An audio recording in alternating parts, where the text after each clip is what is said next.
Freunde, willkommen zurück. Ja, Frühlings-Date-Düfte möchte ich euch heute vorstellen. Ja, das muss man auch mal im Frühling machen, oder? Man muss sich ein bisschen daten, wenn man Bock hat in Frühling, wenn man Single ist und so weiter und so fort. Und dafür zeige ich euch heute mal 10 schöne Düfte, damit ihr, ja, sag ich mal, wenn ihr euch zum Essen treffen solltet, das erste Mal auf jeden Fall vernünftige Düfte tragt, oder? Mein Name ist Dennis, aka Fragrance, auch immer noch aus Hamburg. So, dann fangen wir mal mit den ersten an. Der erste ist ein ganz entspannter, schöner, erfrischender Mandelduft. Ja, tatsächlich kann auch erfrischend sein. Und zwar L'Homme Idéal von Guerlain. Ja, oder Guerlain, wie ich immer sonst so schön sage.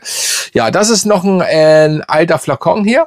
Also nicht erschrecken, Guerlain ändert das gern mal. Das ist es ist schon ein sehr schöner Mandelduft, der aber bisschen holzig, ein bisschen, finde ich, so flaumig, alkoholisch auch ist und trotzdem etwas frisch. Also kein brachialer, süßer Mandelduft. Nein, natürlich nicht. Da müsst ihr keine Angst haben. Sehr schöner Duft, der entspannte 6 Stunden hält, easy, eine gute Ausstrahlung hat, aber auch ganz normal nicht überladen ist und irgendwann entspannt ausklingt. Also wirklich kein so starker Duft, aber normal im Mittelbereich.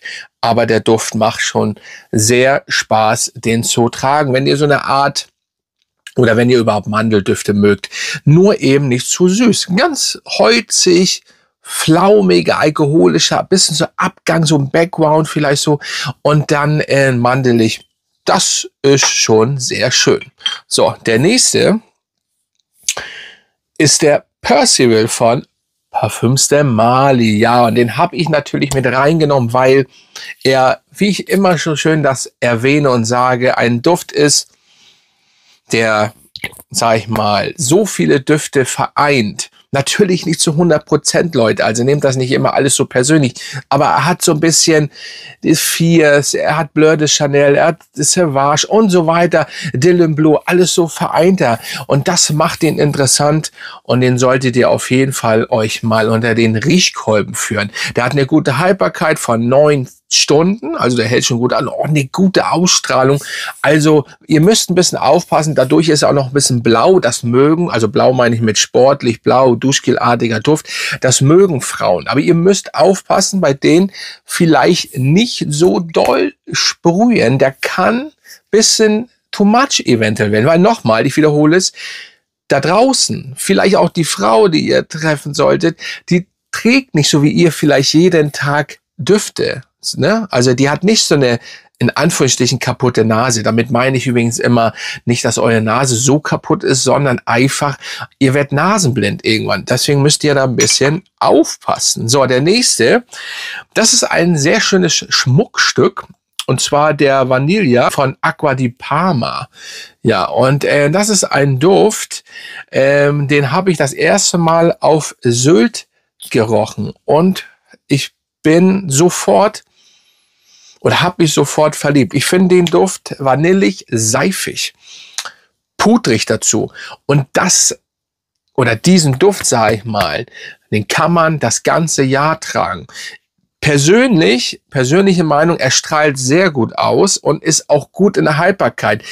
Kann aber mal sein, dass ihr den ab und zu mal nicht riecht, aber dann ist er auf einmal wieder da. Das ist ab und zu mal ein bisschen strange, aber das ist so. Deswegen sage ich so, der ist so zwischen 7 bis 10 Stunden am Start und hat auch eine gute Ausstrahlung. Die CH ist schon ein bisschen über dem Mittelpunkt, also das ist, der geht schon ein bisschen zu stark, auch wenn ihr das manchmal gar nicht so das Gefühl habt. Also auch hier ist Vorsicht geboten bei der Dosierung.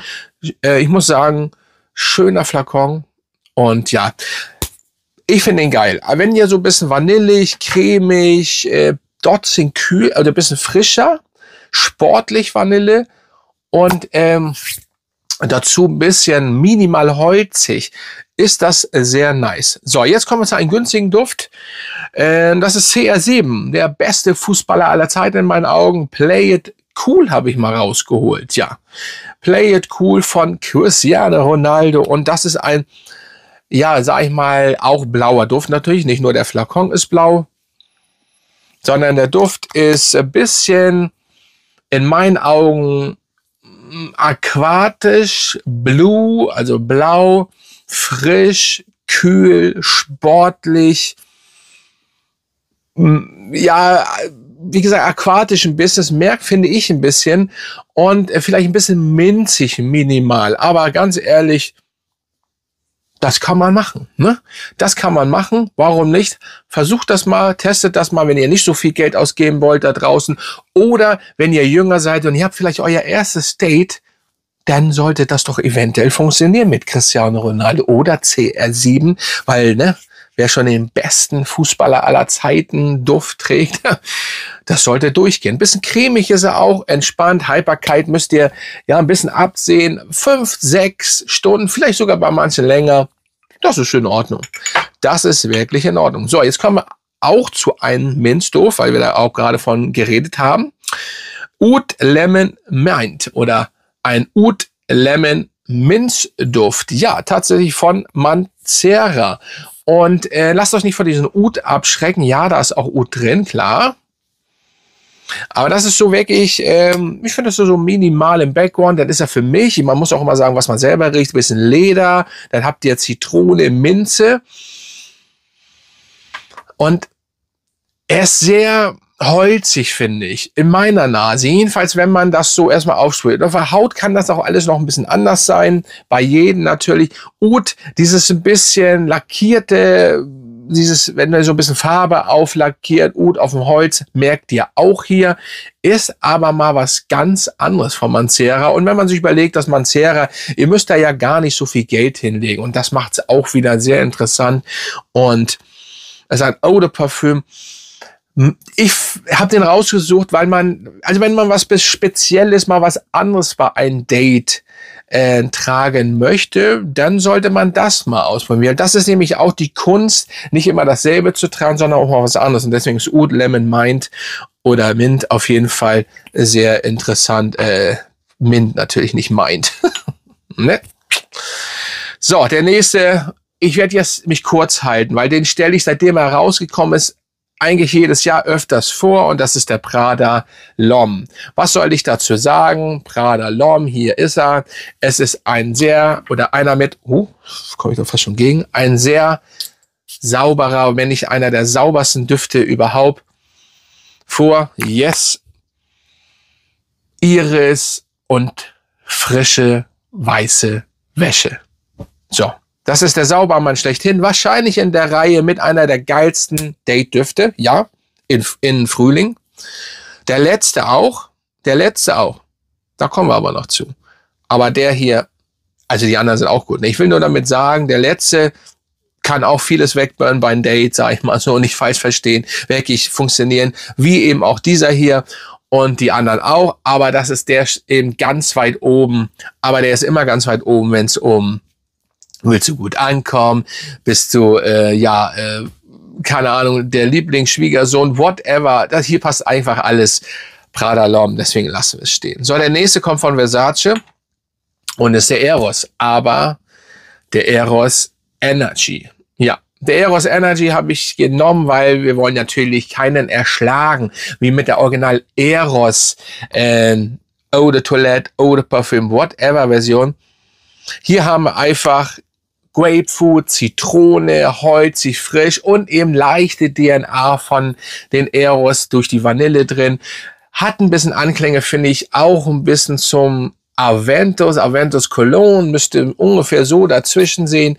Ist meiner Meinung nach sehr gut geworden. Und solltet ihr jetzt, ja, ist geil, spritzig, weil es ungefähr wie nur spritziger Kühler, nicht ganz so süß, ungefähr wie nimmt 2 Zitronenbonsche. So müsst ihr euch diesen Duft vorstellen mit einem sehr nicen Flakon, meiner Meinung nach. Das ist ja auch immer alles Geschmackssache und der sollte auf jeden Fall unkompliziert funktionieren. So, der nächste ist einer, für den ich bis jetzt immer noch auf 1 die meisten Komplimente bekommen habe, Prada Luna Rossa. Sport, ja, da haben wir ihn. Und das ist wieder Prada. Und ihr merkt, also Prada, was so ein bisschen erotische Düfte angeht, zum Date, erotisch überhaupt, ist immer dabei. Hier haben wir natürlich, ich sag's noch mal, im Hintergrund sagen viele, dass er schon ein bisschen nach Le Mal von Jean-Paul Gaultier erinnert. Das sind aber für mich nur 5%. Er hat ja nicht die Kaugumminote, die Süße. Natürlich ist auch der süß, ne? Aber er hat so die Prada L'Homme DNA, denn das auch mandelige, denn Lavendel und eben eine richtig geile DNA, die man eigentlich fast so gar nicht beschreiben kann. Und mit diesem Duft kriegt man einfach sehr viel Komplimente. Und, ja, was fällt da? Erschreckt sich auch gleich. Oh. Falls ich den Flakon hier fallen lasse.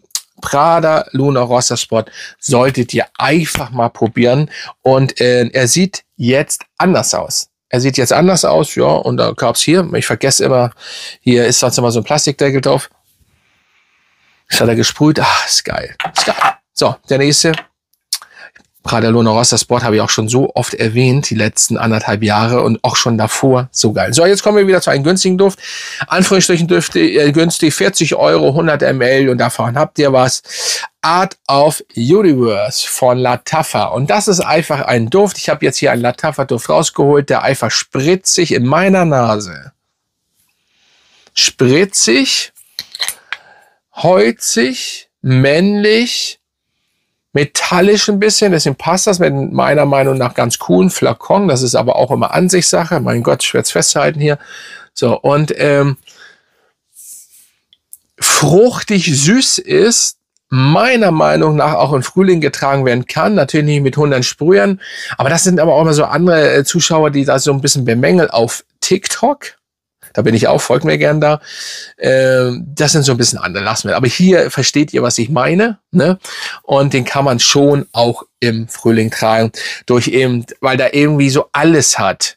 Auch im Endeffekt fast wie der Percival, nur nicht ganz so blau, sage ich mal, so sportlich blau, sondern eben auch eine Süße drin hat und sportlich trotzdem frisch ist, aber fruchtig süß, ein bisschen, ja, verspielt noch und so weiter, kann von jedem getragen werden und deswegen klappt das schon. So, und jetzt kommen wir zum letzten und das ist das, wo ich gerade gesagt habe, das ist der, der auch noch alles wegburnt und das ist der Reflection Man.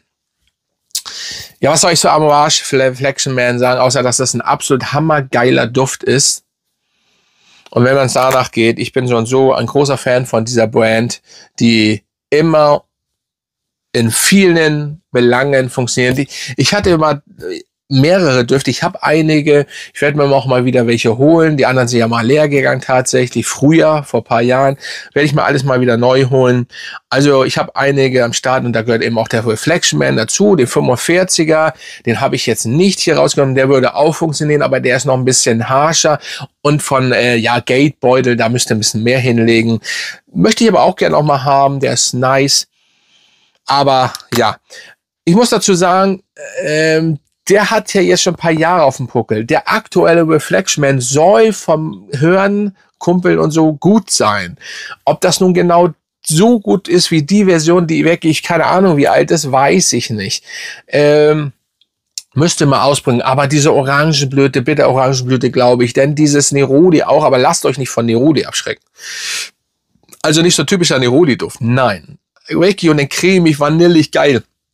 Reflection Man steht für sich. Also ich kenne keinen, der Reflection Man nicht mag. Kenne ich welche nicht. So, das war's. Schreibt mal runter, welche habt ihr so, welche benutzt ihr so. Natürlich immer wieder erwähnt, gerne erwähnt. Es gibt noch mehr natürlich. Ich zeige euch jetzt einfach mal eine Auswahl. Ich will auch nicht immer dieselben nehmen. Deswegen habe ich jetzt auch mal andere genommen, so wie zum Beispiel den CR7, so wie den Acqua di Parma und so weiter und so fort.